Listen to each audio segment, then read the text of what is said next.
The scope is part of proposal, which is the first part of 5 in the final major projects. Proposal being the start, followed by research, then plan, create, and then, of course, evaluate at the very end. Under proposal, in the actual video outline I gave you, I discussed in depth how to complete the proposal. I gave you a scaffolded template with prompt pointers as to how best to answer this particular document, which is crucial as part of your UAL qualification to follow this guideline here. A lot of you are working really well on that already. The scope, as is pointed out here in the video walkthrough, is something that accompanies the proposal and helps you to think about your KPIs, risks, and deliverables. So, if I click on this icon here, it will open up the document in a separate tab, as you can see.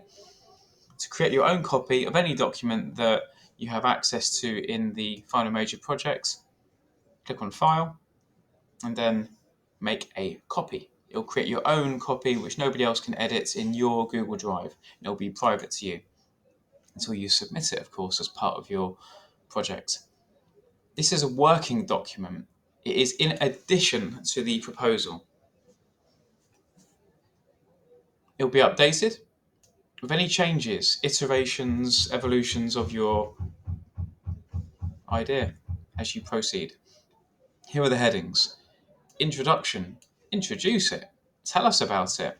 Project purpose and justification, again, just trying to get you to think deeply about what is justification, why are you doing this, why should we care, why does it matter? Purpose, justification, asking you to keep doing this, aren't we? There's a reason for it. You need to be able to justify and explain it clearly. It's 3 months of your life focused on this. Why are you doing this? Why does it matter? High-level requirements. What essentials do you need? Rooms, actors, equipment. State it specifically and clearly what you need, so we don't have any surprises in a month or so's time when we realise, oh yeah, I needed F105, but there's an exam in there. Get ahead of it. Know what you need. What is an absolute fundamental requirement that you need. Constraints.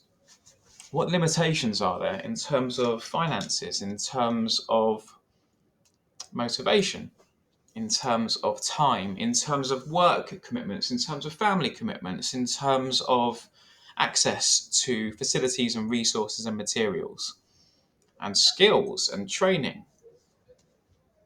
What barriers are there? What parameters are there? Strategy. How are you going to tackle the problems identified in the constraints section? How are you going to deal with that? Are you going to plan ahead? Are you going to organise? Are you going to book out rooms? Are you going to use a calendar? Are you going to schedule in time with a teacher to plan things through at a fortnightly interval?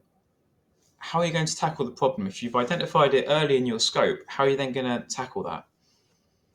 If you know that people are distracting, if you know that certain classrooms are not conducive to the most optimal amount of focus and progress, it is time to be selfish and to tell people, tell me, if you need me to help, that you need to focus.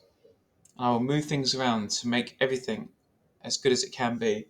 This is my office, and I will give you space in my office if you want to come and work with me. I'm more than happy to do that if you need that help, because you will see that I am not a hypocrite. I like to think I walk the walk when it comes to deep focus and concentrated work. The Learning Hub is available also. Study pods are available. I've moved around all the furniture to make different spaces for you all as well. We're here to help. Deliverables. What are the components that you're going to make, including pre-production and the final product? What are the deliverables at the end by the deadline for the exhibition? What are you delivering? What are the tangible things that are coming out of this? The products. Acceptance criteria. How will you know it has met your expectations and those of your target audience? What are the key performance indicators, KPIs. How are you going to prove this? How are you going to show you've been successful? How are you going to show you've done what you set out to do? How are you going to demonstrate that you have achieved what you set out to achieve? What are your KPIs? What is your criteria? Assumptions. What are you assuming will happen? And what are you assuming about your audience? Remember what we've always said about shifting your perspective being perhaps more valuable than natural intelligence? Have you spoken to your audience? Have you spoken to them in person? Have you got any data, facts, or stats to back up what you are saying? Are you assuming or do you know? Have you mitigated the risks of just guessing what you think they want? Are you just doing what you want? Really think about that. Are you just doing what you want, or are you doing what an audience wants? Are you doing what you just want to do because only you want to do it, or are you doing it because actually this is something that's good for future you, your career, the audience, and satisfies all of that criteria, rather than it just being something that only you want? Has it actually got a place for future you, an audience, the criteria? Don't assume. Know as much as you possibly can. Know this is the best possible way to use your time, resource, and skills over the next 3 months. Consider what will happen if your assumptions are incorrect. If you're assuming rather than knowing, then you might miss the mark entirely. It's important that you have thought about your audience deeply. The last point is the work breakdown structure. So that's something you started already in the proposal, updating your planner, showing us how you are structuring your time. If you've done that in the proposal document, don't feel a need to repeat it again. I'm happy for it to be in one place. Just another reiteration of why that's so important. It appears twice because it's very important that you show us your planning. So make yourself a copy of this document, please. And feel free to include images, videos, sketches, notes, any research sources. Put them in this scope document by all means. Let's see your idea develop. It'll be very useful when it comes to you presenting your proposal work to myself, Michael, or Amanda. So when you present your work to us, your idea, we will have your proposal, we will have your scope, and you're going to make some nice visuals to accompany that. And focus on visuals.